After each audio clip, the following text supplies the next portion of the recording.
आ, मेरे पत्रकार साथियों, हालांकि आपको पता होगा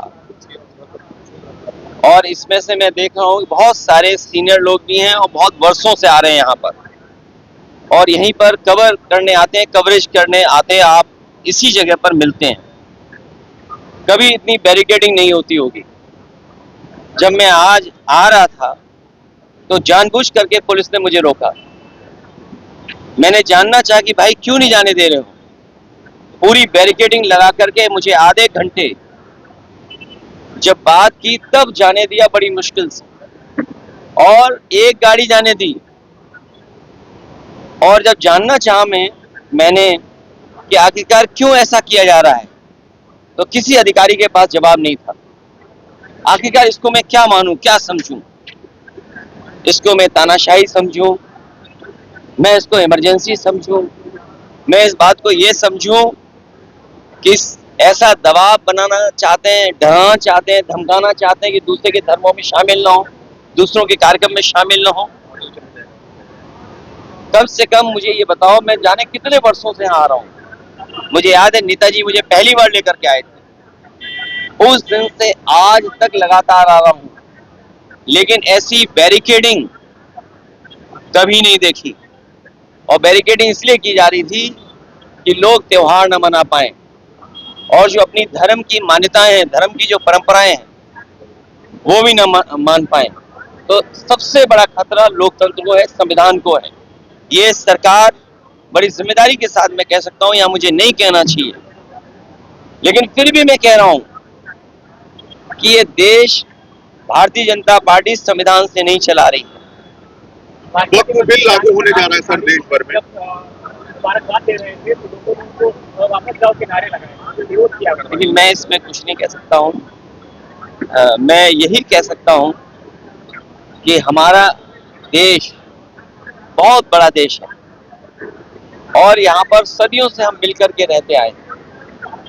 हमारी मिली जुली संस्कृति यही है कि कब किसके एक दूसरे के खाने से हम मिल गए, एक दूसरे के कपड़े पहनावे से हम मिल गए।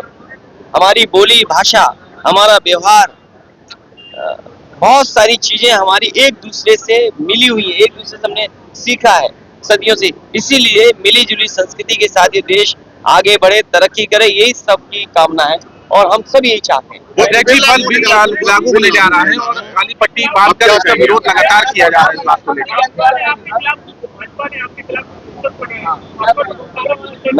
मैं तो भाजपा से कहूंगा, अगर गाय के सवाल पर हमसे बेहतर कौन जानता होगा। भाजपा वालों को मैं इतना कहना चाहता हूं, जो पोस्टर लगा रहे हैं, जो चैनल में डिबेट कर रहे हैं और बड़े बड़े एंकर, ये जो बड़े बड़े राष्ट्रीय चैनल हैं जिनके एंकर बड़े बड़े बहस कर रहे हैं गाय पर, मैं सबसे कहूंगा कि गाय संरक्षण के लिए काम करें।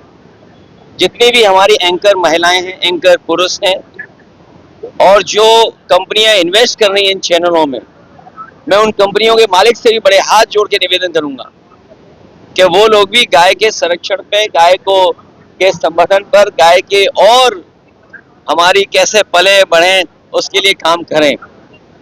और जो बात मैंने कही वो इसलिए कही थी मैंने, क्योंकि भारतीय जनता पार्टी के लोग न गिनती बताएंगे कि गाय और सांड कितनी है उनके यहाँ, न गिनती बताएंगे, न मरने वालों की गिनती बताएंगे, और बजट आखिर कहाँ खर्च हो रहा है ये भी नहीं बताएंगे। तो मैं अपने पत्रकार साथियों से कहूंगा, जितनी जिम्मेदारी से मुझे आप जानकारी दे रहे हैं, उतनी जिम्मेदारी से संख्या कहलवा दो उनसे, और उस संख्या में एक महीने में कितने लोगों की जान जा रही है गायों की, वो भी संख्या बता दें। और आखिरी में अपनी बात कहता हुआ, ये सब बहस इसलिए भारतीय जनता पार्टी छेड़ती है क्योंकि जो बुनियादी सवाल है, किसान की आय दोगुनी होना, नौजवान की नौकरी रोजगार का सवाल, इन्वेस्टमेंट आने का सवाल, महंगाई का सवाल, बिजली महंगी का सवाल, इलाज दवाई है ही नहीं अस्पतालों में, और सबसे बड़ी बात जो छिपाना चाहते हैं वो जो भ्रष्टाचार है, ease of doing corruption, ease of doing and taking commission, ease of doing घोटाला, और उनका ही सबसे प्रिय अधिकारी लापता है, भगोड़ा है, साबित हो गया है।